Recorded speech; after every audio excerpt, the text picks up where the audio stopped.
नमस्कार भाइयों, कैसे हैं आप सब। आज के वीडियो में हम लोग बात करने वाले हैं रेलवे ग्रुप डी के एग्जाम में तुक्का कैसे लगाएं। तुक्का का मतलब हुआ कि किसी क्वेश्चन को नहीं जान रहे हैं, उसका ऑप्शन कैसे टिक करें। एकदम 100% सही तरीका बता रहे हैं और आपका यहाँ से 5 से 10 नंबर बढ़ेगा अगर ये चीज़ जान जाते हैं कि तुक्का कैसे लगाना है। इस वीडियो में ये भी बताएं कि किस सब्जेक्ट में तुक्का लगाना है, कितना क्वेश्चन अटेम्प्ट करना है, कैसे क्वेश्चन को अटेम्प्ट लेना है। एकदम 100% सही तरीका बता रहे हैं। अगर वीडियो पसंद पड़ेगा तो अपने भाई के लिए एक बार चैनल को सब्सक्राइब जरूर कीजिएगा। देखिए आरआरसी ग्रुप डी एग्जाम 2022 चल रहा है, उसमें तुक्का लगाने का 100% सही तरीका। देखिए ग्रुप डी के एग्जाम में आपका -1/3 है। अगर अंजाद पे पूरा तुक्का लगाते हैं तो आपका रिजल्ट कभी नहीं होता है। रिजल्ट आपका क्यों नहीं होता है ये कभी सोचे हैं आप? रिजल्ट नहीं होने के पीछे कारण ये है कि आप जितना जानते हैं अगर उतना बना कर आइएगा तो आपका रिजल्ट 100% होगा। लेकिन क्या होता है, अभी 65 क्वेश्चन बना लेता है लोग, उसके बाद तुक्का लगाना चालू कर देता है और तुक्का लगाने के बाद इतना स्कोर गिर जाता है जब आंसर किया जाता है तो सोच नहीं पाता है। मान लीजिए आप 65 क्वेश्चन बना कर आए, ठीक, आपका 3 क्वेश्चन गलत हो गया, कितना नंबर आ गया? 62 नंबर आ गया। अगला कोई 81 क्वेश्चन बना कर आया, उसका 21 क्वेश्चन गलत हो गया, तो ठीक 21 गलत हो गया तो उसका 60 नंबर आया और 7 निगेटिव हटा दीजिए तो उसका नंबर 53 नंबर आ गया और यहाँ से आपका 61 नंबर आ गया। तो कौन आगे है, 81 बनाने वाला कि 65 बनाने वाला?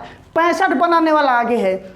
अगर जितना आ रहा है आप उतना बनाते हैं तो 100% रिजल्ट होगा। लेकिन हम ये बता देते हैं कि तुक्का किस क्वेश्चन पर लगाना है, किस सब्जेक्ट में लगाना है। देखिए मैथ रीजनिंग में सोचना भी नहीं है तुक्का लगाने को, क्योंकि मैथ और रीजनिंग बिना बनाए आंसर ही नहीं आ सकता है, तो इसमें तुक्का वाला बात ही नहीं होता है। और मैथ रीजनिंग कितना भी खराब है तो आप 40 से 45 नंबर ला सकते हैं, क्योंकि इसमें जो बनाइएगा वो ज़्यादा से ज़्यादा 90 से 95% मैथ रीजनिंग में सही ही होता है, क्योंकि बनाने के बाद आंसर आता है तब ना टिक करते हैं। इसलिए मैथ रीजनिंग में तुक्का नहीं लगाया जाता है। अब बच गया जीके जीएस 45 नंबर का है, तो इसमें कैसे तुक्का लगाना है। अगर वीडियो पसंद पड़ेगा तो अपने भाई के लिए एक बार चैनल को सब्सक्राइब जरूर कीजिएगा। देखिए जीके जीएस में कैसे तुक्का लगाना है। अगर क्वेश्चन पूछ दिया, सपोज रेट मान लेना है यूपी का सीएम कौन है, ठीक, आपको ये नहीं पता है कि आंसर क्या है, यूपी का सीएम नहीं जान रहे हैं, लेकिन ये चीज़ आप जान रहे हैं कि बंगाल का सीएम कौन है और बिहार का सीएम कौन है। पहला ऑप्शन है नीतीश कुमार, तो ये आप जान रहे हैं कि भाई ये बिहार का सीएम है, ठीक। दूसरा ऑप्शन है अखिलेश यादव, नहीं पता है आपको।